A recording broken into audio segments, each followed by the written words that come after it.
آپ کا نام و نمود کرے، اس میں کوئی حرج نہیں ہے، لیکن نیت صرف دنیاوی خاطر جو ہے یہ رکھنا کہ دنیا کی خاطر اگر آپ نیت بدل دیتے ہیں اپنی تو پھر یہ گناہ ہو جائے گا۔ حالانکہ اللہ کے رسول صلی اللہ علیہ وسلم خود دعا کرتے تھے، یا اللہ مجھے اپنی نظروں میں نیچا رکھ لیکن مجھے لوگوں کی نظروں میں اونچا کر دے۔ تو ایسی نیت رکھنا بھی جو ہے غلط بات نہیں ہے، انسان اس طرح کی امید رکھ سکتا ہے، لیکن یہاں پر جو بات بتائی جا رہی ہے وہ یہ کہ انسان کیا کرتا ہے، دنیا میں نام کرنے کے لیے وہ ان چیزوں کو اپناتا ہے جس سے شریعت نے اس کو منع کیا ہے، اور واقعی میں جو دین کو اپنائے گا اللہ سبحانہ تعالیٰ دنیا کے اندر بھی اور آخرت میں بھی دونوں جگہ اس کا نام و نمود کرے گا۔ اللہ سبحانہ تعالیٰ نے جو ہے قرآن مجید میں کہا کہ اس شخص سے زیادہ اچھی بات کس کی ہوگی جو لوگوں کو اللہ کی طرف بلائے۔ مطلب اللہ سبحانہ تعالیٰ کی نظر میں، اللہ سبحانہ تعالیٰ کی جو اللہ سبحانہ تعالیٰ کی سوچ میں وہ سب سے بہتر ہے، وہ سب سے اچھا ہے جو دعوت دین کا کام کرتا ہے، لوگوں کو جو ہے اللہ کی طرف بلاتا ہے، یعنی کلمے کی طرف بلاتا ہے۔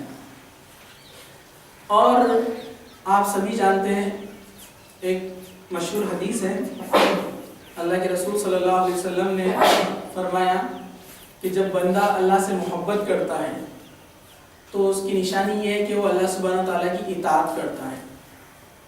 اور جب وہ اللہ سبحانہ تعالیٰ سے محبت کرتا ہے تو اللہ سبحانہ تعالیٰ کیا کرتا ہے، جبرائیل علیہ السلام کو بلاتے ہیں، اور جبرائیل علیہ السلام سے اللہ سبحانہ تعالیٰ کہتے ہیں فلاں بندہ مجھ سے محبت کرتا ہے اس لیے میں بھی اس سے محبت کرتا ہوں، تو لہٰذا جبرائیل تم بھی اس سے محبت کرو۔ جبرائیل علیہ السلام یہ بات تمام فرشتوں کو بتاتے ہیں، تمام فرشتے یہ بات لوگوں کے دلوں میں جا کر یہ بات کو جو ہے ڈال دیتے ہیں کہ فلاں بندے سے اللہ سبحانہ تعالیٰ، جبرائیل اور تمام فرشتے محبت کرتے ہیں، اور پھر اللہ سبحانہ تعالیٰ تمام لوگوں کے دلوں میں اس شخص کی جو ہے عزت ڈال دیتا ہے۔ مطلب بہرحال بتانے کا مقصد یہ ہے کہ جو اللہ سبحانہ تعالیٰ کے کلمے کی طرف لوگوں کو بلاتا ہے اس کی بات سب سے بہتر ہے، وہ شخص اللہ کے نزدیک جو ہے محبوب ہے، اور اللہ سبحانہ تعالیٰ اس کو جو ہے دنیا میں بھی نام دیتا ہے اور آخرت میں بھی اس کا بدلہ جو ہے رکھا ہوا ہے۔ یہ چند آیتیں تھی قرآن مجید کی جو میں نے آپ کے سامنے رکھی۔ اب احادیث کی روشنی میں دعوت کی اہمیت کو ہم دیکھتے ہیں۔ حضرت علی رضی اللہ عنہ ایک بار جو ایک معرکے پہ نکلے، صحیح بخاری کی حدیث ہے، اللہ کے رسول صلی اللہ علیہ وسلم نے حضرت علی کو بلایا، آپ نے چند نصیحتیں کی اور آخر میں فرمایا کہ اے علی، اگر تمہارے ذریعے اگر ایک شخص بھی ہدایت پالے، اگر تمہارے ذریعے ایک شخص بھی ہدایت پالے تو یہ تمہارے لیے سرخ اونٹ سے بہتر ہے۔ ریڈ کیمل جو ہے، لال رنگ کے جو اونٹ ہوتے تھے ان کی قیمتیں بہت زیادہ ہوتی تھی اور وہ شان و شوکت کی سواری سمجھی جاتی تھی، اور آج بھی ان کا وہی حال ہے۔ آج کے ہم ماحول میں، آج کے دور میں اگر ہم ایسے سمجھیں گے، جو آج کل قیمتی گاڑیاں آتی ہیں، اگر بڑی بڑی گاڑیوں کی اگر ہم قیمتیں نکالیں تو آپ دیکھیں گے آج کل جو بڑے بڑے بائکس آ رہے ہیں وہ 1.5 لاکھ 2 لاکھ کے اوپر ہوتے ہیں۔ اگر ہم 4 ویلرز کو دیکھا جائے، جو BMW ہے، آڈی ہے، بڑے بڑے گاڑیاں ہیں، یہ 50-50 لاکھ کی گاڑیاں ہوتی ہیں۔ تو آج کے دور میں یہ شان و شوکت ہے، لیکن اس زمانے میں شان و شوکت تھے سرخ اونٹ، لال جو اونٹ ہوتے ہیں۔ جیسے آج ان سواریوں کی اہمیت ہے، اس زمانے میں اس سواری کی اہمیت تھی، اور اس سواری کو حاصل کرنے کے لیے انسان اپنا کافی مال لگاتا تب وہ سرخ اونٹ لے پاتا تھا۔ آج بھی وہی معاملہ ہے، آج جو قیمتی گاڑیاں ان کو حاصل کرنے کے لیے انسان ایک بڑی قیمت لگا دیتا ہے تب وہ اس کو حاصل ہوتی ہے، اور یہ بڑی قیمت کو کمانے کے لیے انسان کتنی بھاگ دوڑ کرتا ہے، کتنی محنت کرتا ہے، اپنے زندگی کے کتنے دن ڈال دیتا ہے، تب وہ قیمت اس کو حاصل ہوتی ہے اور اس سے اس سواری کو وہ خریدتا ہے۔ تو یہاں پر اس حدیث کے چھوٹے سے ٹکڑے میں ہمارے لیے بہت اچھی بات جو ہے سمجھنے کے لیے وہ یہ ہے کہ انسان اپنی کئی دنوں کی کمائی، کئی سالوں کی کمائی کی قیمت کی جو سواری حاصل کرتا ہے، اللہ کے رسول صلی اللہ علیہ وسلم نے فرمایا کہ ان تمام چیزوں سے، ان چیزوں سے بہتر ہے کہ تمہارے ذریعے ایک آدمی ہدایت پالے۔ یہ گاڑیاں خریدنا گناہ نہیں ہے، ان میں سواری کرنا گناہ نہیں ہے۔ اللہ نے اگر آپ کو خوب مال و دولت دیا ہے، حلال رزق ہے، آپ اس سے خرید سکتے ہیں، اس کو حاصل کر سکتے ہیں، لیکن بتانے کا مقصد یہ کہ انسان اس کو پانے کے لیے جو محنت کرتا ہے، جو کوششیں اور صلاحیتیں اور جو مال لگاتا ہے، وہ اتنی محنت اور کوشش اور صلاحیت اگر کسی کو ہدایت مطلب کسی کی جو ہے دعوت پہنچانے کے لیے اگر وہ کرتا ہے، جس کے ذریعے سے وہ ہدایت پا لیتا ہے، تو اس کے لیے وہ اس سے زیادہ بہتر ہے۔ اسی طرح جو ہے ایک اور حدیث ہے، مسلم شریف کی حدیث ہے، جلد دوم، امام نووی رحمۃ اللہ علیہ نے اس کو ریاض الصالحین میں جو ہے نقل کیا ہے بارہا، بہت سارے باب کے اندر وہ اس حدیث کو لے کر آئے ہیں، کیونکہ اس حدیث کے اندر جو ہے بہت بہترین بات بتائی گئی ہے۔ اللہ کے رسول صلی اللہ علیہ وسلم نے فرمایا کہ جب ابن آدم مر جاتا ہے تو اس کے اعمال کا سلسلہ جو ہے منقطع ہو جاتا ہے، ختم، اس کو ثواب جو پہنچتا ہے، جو نیکیاں اس کو جاتی ہیں، وہ ساری چیزیں ختم ہو چکی ہے۔ جیسے وہ نماز پڑھتا تھا، پہلے قرآن پڑھتا تھا، روزے رکھتا تھا، عبادات کرتا تھا، اور جو بھی وہ اللہ کی راہ میں کوششیں کرتا تھا، ہر چیز کے پیچھے اس کو ثواب لکھا جاتا تھا، لیکن اب جب وہ مر جاتا ہے تو اس کا سارا سلسلہ ختم ہو گیا۔ اور انسان، دوسری حدیث میں آتا ہے کہ انسان جو ہے جب مر جاتا ہے تو وہ برزخ میں جانے کے بعد وہ ایسی حالت میں ہوتا ہے کہ وہ منتظر ہوتا ہے کہ اس کو کہیں سے بھی کچھ ثواب کا جو ہے کچھ حصہ اس کو مل جائے، کچھ نیکیاں اس کو مل جائے۔ تو اللہ کے رسول صلی اللہ علیہ وسلم نے فرمایا جب ابن آدم مر جاتا ہے تو اس کے اعمال کا سلسلہ، اس کی نیکیوں کا سلسلہ ختم ہو گیا ہے۔ اب سوائے 3 چیزوں کے اس کو کوئی نیکی نہیں پہنچ سکتی۔ اس میں سے ایک ہے علم نافع، کہ کوئی نفع بخش علم وہ چھوڑ کر گیا ہے۔ دوسرا صدقہ جاریہ، جو بھی اس نے اپنی زندگی میں اچھے جگہ جو ہے خیر کے کام میں خرچ کیا ہے یا صلاحیتوں کو لگایا ہے، صدقہ جاریہ کیا ہے۔ اور تیسرا ہے نیک صالح اولاد۔ تو اس میں جو ایک اہم چیز ہے وہ ہے علم نافع۔ اب آپ مجھے بتائیے اس سے زیادہ نفع بخش علم کیا ہوگا کہ اللہ کی کتاب کا علم اگر آپ چھوڑ کر جائیں۔ اب اس میں قرآن کا پڑھانا بھی ہے، قرآن کا سکھانا بھی ہے، تفسیر کا سمجھانا بھی ہے، اور دعوت دین کا دینا بھی ہے۔ لیکن ان تمام چیزوں میں آپ اس چیز کو غور کیجئے کہ اگر اللہ سبحانہ و تعالیٰ نے قرآن مجید میں جس گناہ کے تعلق سے کہا کہ وہ کرنے والا کبھی جنت میں داخل نہیں ہوگا، تو وہ شرک ہے۔ سورہ المائدہ آیت نمبر 72 میں اللہ سبحانہ و تعالیٰ نے کیا کہا؟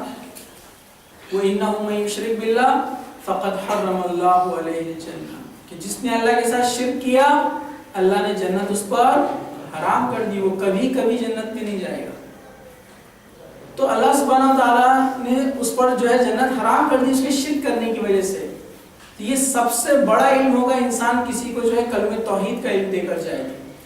اور یہ ایسا ثواب جاریہ ہے کہ وہ انسان جب تک اس چیز پر باقی ہے تو جس نے اس کو دعوت پہنچائی، اللہ نے جس کو اس کا ذریعہ بنایا، اس کو ثواب ملتا رہے گا۔ اور وہ جو شخص ایمان لائے گا، صرف وہ نہیں، پھر اس کی فیملی ہے، پھر وہ کتنے لوگوں کا ذریعہ بنے گا ہم نہیں جانتے، سب چین سسٹم ہے، ثواب کا سلسلہ جاری رہے گا۔ جیسے ایک طویل حدیث ہے، میں پوری حدیث آپ کے سامنے نہیں رکھتا ہوں۔ اللہ کے رسول صلی اللہ علیہ وسلم نے ایک بار جو ہے مدد کے لیے اعلان کیا، آپ نے بہت لمبا چوڑا جو ہے خطبہ دیا۔ ایک شخص، ایک انصاری جو ہے کھجوروں کی ایک تھیلی لے کر آیا جو اس کے ہاتھوں سے اٹھتی نہیں تھی، اتنی کھجوریں تھیں، اس نے لا کر جو ہے اللہ کے رسول صلی اللہ علیہ وسلم کے پاس رکھ دی۔ اس کو دیکھتے ہی تمام صحابہ کو جوش آیا، سب نے جو ہے اپنی طرف سے کپڑے اور جو ہے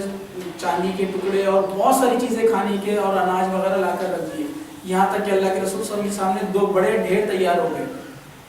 اللہ کے رسول صلی اللہ علیہ وسلم نے پھر وہاں پر کہا کہ بس جو شخص کوئی اچھا طریقہ جاری کرے، اچھا عمل جاری کرے، تو اس کے بعد کے آنے والوں کا سب کے ثواب کا حصہ اس کو ہے جس نے شروعات کی۔ اس حدیث سے ہمیں یہ بھی پتہ چلتا ہے کہ اگر ہم کسی کی ہدایت کا ذریعہ بنتے ہیں، اس کے بعد وہ جتنے لوگوں کا ذریعہ بنے گا، ہمارے ثواب میں جو ہے اضافہ ہوتا رہے گا۔ تو یہ بہت اہم ہے کہ ہم جو ہے کلمہ توحید، یہ جو علم ہے، دوسروں تک پہنچائیں۔ اسی طرح جو ہے جامع ترمذی اور صحیح بخاری کی جو ہے ایک حدیث ہے، اللہ کے رسول صلی اللہ علیہ وسلم نے دعوت کی اہمیت کو اس حدیث کے ذریعے بھی جو ہے سمجھایا کہ کتنا اہم ہے دعوت کا دینا۔ آپ نے فرمایا، ایک کشتی کی مثال اللہ کے رسول صلی اللہ علیہ وسلم نے دی اور کہا کہ جو اللہ کی حدودوں کو قائم کرتے ہیں اور جو اس کے حدودوں کو قائم نہیں کرتے ہیں ان کی مثال ایسی ہے جیسے کسی نے کشتی بنائی ہو اور اس کشتی میں وہ جو ہے سفر کے لیے نکلے ہو، اور اس کشتی میں جو ہے ایک نچلا حصہ ہے اور ایک اوپری حصہ ہے، مطلب گراؤنڈ فلور اور فرسٹ فلور، جیسے آج بھی کشتیوں میں ہوتے ہیں۔ کہا کہ جو نیچے رہنے والے ہیں یہ وہ لوگ ہیں جو اللہ تعالیٰ کے حدودوں کو جو ہے قائم نہیں کرتے ہیں، اور اوپری والے حصے میں وہ لوگ رہتے ہیں جو اللہ کی حدودوں کو قائم کرتے ہیں۔ بس نیچے والوں کو ضرورت محسوس ہوتی ہے پانی کی تو وہ اوپر جا کر اپنی ضرورت کو پورا کرتے ہیں، لیکن نیچے والوں نے یہ سوچا کہ اب ہم اوپر جا کر جو ہے پانی کیوں لیں بار بار، کہ اوپر والوں کو تکلیف ہوتی ہے، کیوں نہ ہم کشتی کے نیچے ہی ایک سوراخ کر دیں اور وہاں سے پانی حاصل کر لیں۔ لہذا انہوں نے کشتی کو نیچے سے توڑنا شروع کیا۔ تو اللہ کے رسول صلی اللہ علیہ وسلم نے فرمایا کہ جو اوپری منزل والے ہیں اگر وہ ان کو جا کر روک دے، یعنی یہ اوپر والے وہ ہیں جو اللہ کے حدودوں کو قائم کرنے والے یعنی ایمان والے ہیں، کہا کہ یہ لوگ جا کر اگر ان کو روک لے تو یہ خود بھی اپنے آپ کو بچا لیں گے اور وہ ان لوگوں کو بھی بچا لیں گے۔ تو یہاں پر اتنی بہترین مثال اللہ کے رسول صلی اللہ علیہ وسلم نے دی کہ جو لوگ ہدایت پر نہیں ہیں اور جو لوگ ہدایت پر ہیں تو ان کا کام ہے کہ جو لوگ ہدایت پر نہیں ہیں ان کو برائی سے روکیں۔ اگر وہ ان کو برائی سے نہیں روکیں گے تو عذاب ان کے اوپر بھی آئے گا اور نہیں روکنے والوں کے اوپر بھی آئے گا۔ جیسے دوسری حدیث مسند احمد کی، اللہ کے رسول صلی اللہ علیہ وسلم نے جو کہا کہ جب امتیں جو ہے گناہوں میں بڑھ جاتی ہیں تو اللہ سبحانہ تعالیٰ کا عذاب آتا ہے۔ تو کسی نے پوچھا کہ اللہ کے رسول صلی اللہ علیہ وسلم کیا عذاب آتا ہے تو اس وقت ان میں جو نیک لوگ ہوتے ہیں تب بھی کیا ان پر عذاب آتا ہے؟ تو اللہ کے رسول صلی اللہ علیہ وسلم فرمایا کہ ہاں ان پر بھی عذاب آتا ہے جب وہ نیک لوگ ان کو برائیوں سے روکنا چھوڑ دیتے ہیں۔ دوسرے حدیث کے ٹکڑے میں آتا ہے کہ اللہ کے رسول صلی اللہ علیہ وسلم فرمایا کہ ان میں کے نیک بزرگ لوگ گر گڑائیں گے اور دعائیں کریں گے بھی تو ان کی دعائیں قبول نہیں ہوگی، وہ اس لیے کہ وہ امر بالمعروف اور نہی عن المنکر کے کام کو چھوڑ دیں گے۔ تو یہ چند حدیثیں تھی جو دعوت کی اہمیت کے تعلق سے میں نے آپ کے سامنے رکھی۔ اب آخری ایک جو ہے اللہ کے رسول صلی اللہ علیہ وسلم کی سیرت سے جو ہے ایک واقعہ آپ کے سامنے رکھ کر اپنی بات میں ختم کرتا ہوں۔ اللہ کے رسول صلی اللہ علیہ وسلم کا جب مکہ میں بائیکاٹ کیا گیا، آپ کو دعوت اور تبلیغ کے کام سے مکمل روک دیا گیا، تب اللہ کے رسول صلی اللہ علیہ وسلم نے یہ سوچا کہ میں طائف جاتا ہوں اور طائف جا کر وہاں لوگوں کو دین کی دعوت دیتا ہوں، میرا بچپن وہاں پر گزرا ہے، ہو سکتا ہے یہ لوگ میری بات مان جائیں۔ اللہ کے رسول صلی اللہ علیہ وسلم اپنے ایک صحابی زید بن حارثہ رضی اللہ عنہ کے ساتھ نکل گئے، پیدل سفر 60 میل کا سفر پیدل طے کیا، شدت کی دھوپ تھی، گرمی تھی، یہاں تک کہ گرمی اتنی زیادہ تھی، زید بن حارثہ فرماتے ہیں کہ ہم گرمی کی شدت کی وجہ سے پیر میں چنگیاں باندھ لیتے ہیں، پیدل چلنا ہوتا تھا اتنی تیز دھوپ میں، اور راستے سے چلتے چلتے ایسا کوئی گھر یا ایسا کوئی قبیلہ نہ ہوتا جہاں اللہ کے رسول صلی اللہ علیہ وسلم دستک دے کر ان کو دعوت نہ دیتے، اور ہر کوئی انکار کرتا، لیکن آپ مایوس نہیں ہوئے،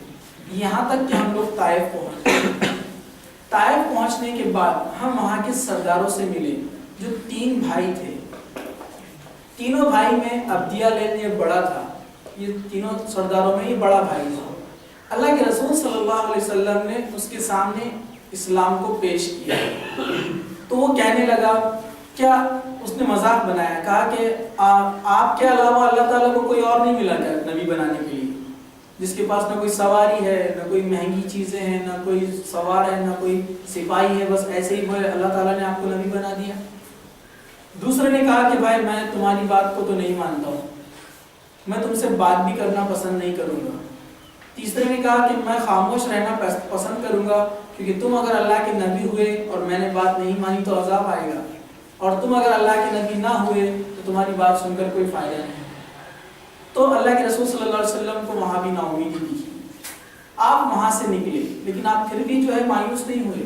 اتنا سب ہونے کے بعد بھی آپ پھر کوشش کی کہ وہاں کے چھوٹے موٹے جو علاقے تھے وہاں پر جا کر لوگوں کو دستک دیتے، بلاتے اور اسلام کی دعوت دیتے۔ یہ تینوں سرداروں کو جب پتہ چلا تو انہوں نے اللہ کے رسول صلی اللہ علیہ وسلم کے پیچھے جو اوباش قسم کے لڑکے اور جو شریف جو لڑکے ہوتے ہیں ان کو جو ہے اللہ کے رسول صلی اللہ علیہ وسلم کے پیچھے لگا دیے اور وہ اللہ کے رسول صلی اللہ علیہ وسلم کو جو ہے ستاتے، چڑھاتے، گالیاں دیتے، یہاں تک کہ پتھر برساتے، اور اتنے پتھر برسائے کہ جو ہے اللہ کے رسول صلی اللہ علیہ وسلم کے گھٹنوں سے اور ایڑیوں سے اتنا خون نکلا کہ جوتیاں خون میں بھر گئی، اتنی زیادہ کہ زید بن حارثہ فرماتے ہیں کہ میں اللہ کے رسول صلی اللہ علیہ وسلم کی جوتی پیر میں سے نکالنا چاہتا تو وہ خون کی وجہ سے چپک جاتی تھی، اور اللہ کے رسول صلی اللہ علیہ وسلم لڑ کھڑا کر گر پڑتے، اور وہ بدماش اللہ کے رسول صلی اللہ علیہ وسلم کے بغل میں ہاتھ ڈال کر آپ کو اٹھاتے اور زبردستی چلواتے۔ زید بن حارثہ فرماتے ہیں میں اللہ کے رسول صلی اللہ علیہ وسلم کو اپنی دونوں باہوں سے گھیر لیتا تاکہ جتنے پتھر پڑے مجھے پڑے، لیکن میں بھی زخموں سے اتنا چور ہو گیا کہ مجھے بھی ہوش نہیں رہتا تھا کہ کیا ہو رہا ہے۔ ایسی حالت میں بھی اللہ کے رسول صلی اللہ علیہ وسلم وہاں سے نکلے، ہم بہت مشکل سے وہاں سے نکل کر ایک باغ کی دیوار سے جو ہے ہم ٹیک لگا کر بیٹھے۔ وہ باغ جو ہے ربیہ کا تھا جو مکہ کا رہنے والا تھا،